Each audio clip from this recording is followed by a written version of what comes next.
This video is the first in a series of videos that I've made showing you how to use static grass and make scenery for your diorama or train layout. All of the videos are shown in my channel, and if you subscribe to it, it makes it easy for you to go through the entire tutorial series. And while you're at it, click on the bell as you see, and you will be notified every time that I add another scenery tutorial. In this first video, I will cover the basic materials that you need to apply static grass. In other videos, I show you what other materials you need to dress up that static grass into flowers, weeds, bushes, and trees. So let's get started. There are three basic classifications of materials you will need. The first, you need those things to attach the grass to your diorama base. Then you need the grass itself, and finally you need things to add some finishing touches to the grass. So let's start with attaching the grass to the diorama base. You need a white glue. Any white glue is fine, PVA, VSO, whatever. You'll need water to thin the glue to its consistency that suits you. And of course, you'll need a container. Add the glue, add the water. You need a mixing stick of some sort to be able to mix that glue, and then you'll need a brush to be able to apply that glue to your diorama base. Before you start applying the grass to your diorama, it's always best to make a test application on a piece of cardboard. That way you can test your glue as well as the color combinations of the grass that you will use later. I'll show you this later in another video. Now let's look at what we're going to apply to that glue. I keep on hand a good static grass and plumber's flax.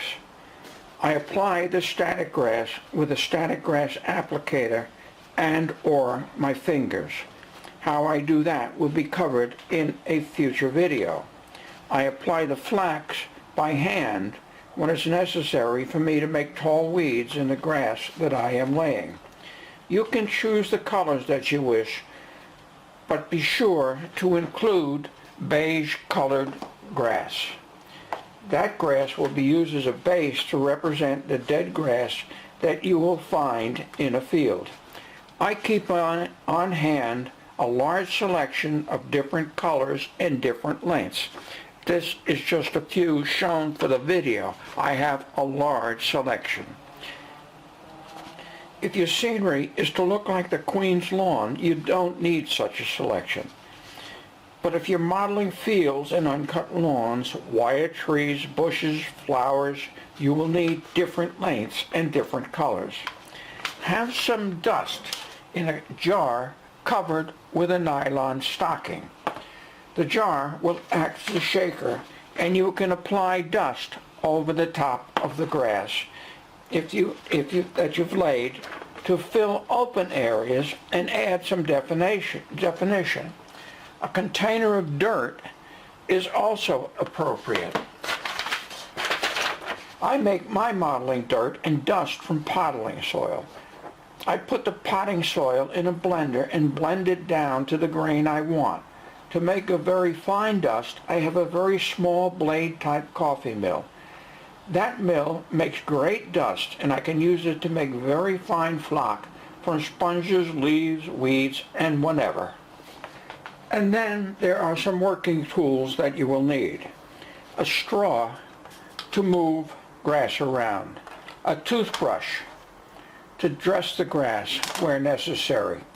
A stick, it just comes in handy to move this or move that. A plate or container that you will use to dump extra grass. This is particularly useful if you make a mix and do not want to add it back into the main grass inventory. Actually, I have a container full of mix and use it extensively when I'm making a field. And then you need the tip of a nylon stocking that you can use over the end of your vacuum cleaner to retrieve excess grass. The nylon stocking can save you a lot of money. Be sure to use it. To prevent scrambling around and making mistakes, have a special board on which you will put all the materials you're going to use prior to your grass application session. That's enough for now. In the next video, I will discuss the static grass applicator itself and tools to use with it. Okay, now I want to hear from you. I want to know what you think of this video and what can be changed or added to this information. And if you can add some ideas, please do.